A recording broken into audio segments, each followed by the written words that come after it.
Hello Achiever, and welcome back to my channel. In today's video, I'm going to be teaching you how to write a good CV for your university application.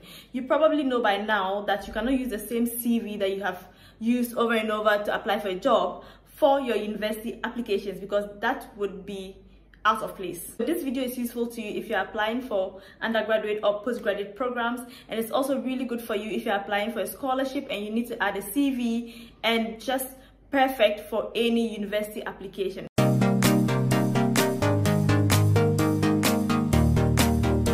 How long should the CV be? The academic CV you're sending over for your university application should be about 2 pages max, right? For some people can send a page, but I would recommend that you send 2 pages. To be fair, I have sent a 3-page CV for a university application before, and it worked. That was because it was a lot for me to put in, but the standard would be 2 pages. I know it is difficult to cut down your 16-page CV to 2 pages, but it's important that you stick to 2 pages. If you cannot stick it to 2 pages, make sure you keep it to 3 pages maximum.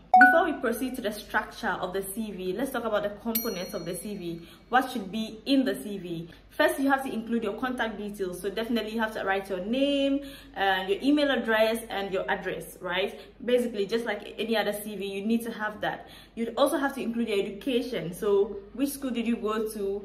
So if, for example, you are applying for a master's program, you'd have to include your education for, maybe for your undergraduate program, they need to know that. Thirdly, you'd have to include your work experience, like any other CV, relevant work experience.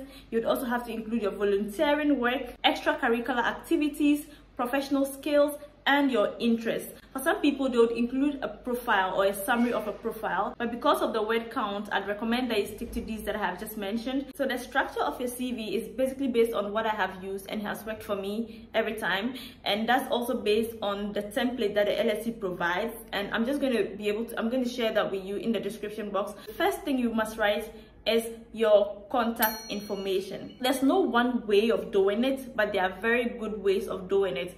And so if you want to be safe, this is something you can use, or this is a template you can use.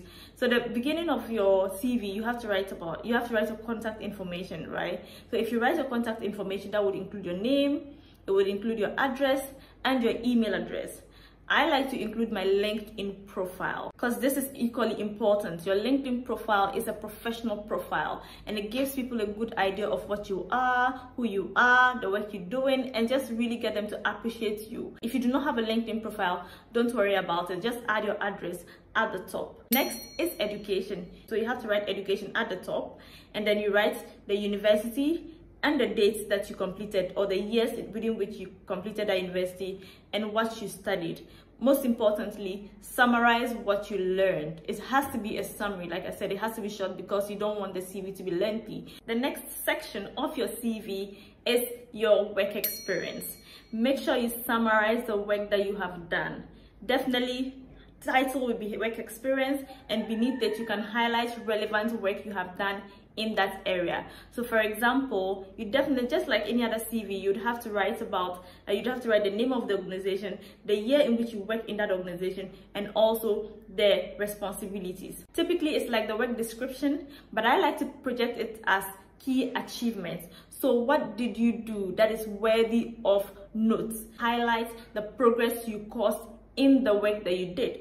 So for example, did you increase sales by 20%? Did you increase social media following by 50%? Did you help to change somebody's life?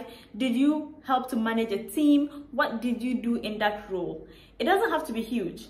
I understand that you probably haven't had 10 years of experience, right? But even if you haven't worked a lot, you probably have done internships, you probably have helped someone to work on a certain project, you probably have done something that would give you that, or has given you work experience. And these are also things that you can highlight under work experience. I would also encourage you to use active language. For example, produced so, actively participated in so, inspired so. So use active language. One tip I'll give you under work experience is this. If you are writing and you're applying, for example, you want to study gender and development, right? You can break your work experience down into 2 different parts. So you can write gender and advocacy experience, as a first one. That's if you have worked in that area. Then after that, you can also write research experience. So what you have done in research. Then research experience, you talk about maybe you work in an organization where you're responsible for information gathering or data collection or something of that sort. Because if you're applying to study, for example, for a master's or PhD or even undergrad, you end up doing some kind of dissertation or some kind of research work. If you do not have any specialized experience in that field or in the field you're applying to study, you can just write work experience and summarize the various roles that you have done and the experience you have under that role or in that role. But don't forget to write the name of the organization, the year you worked there, and then the title of your role. You can write about your other experience and volunteering, and these would be under one section. So in that section, you also definitely, like the work experience, you write the name of the organization, the year, and the role, and give a very short summary or brief summary of what you did in that organization. The next section would be on your skills, right? So do you have some IT skills?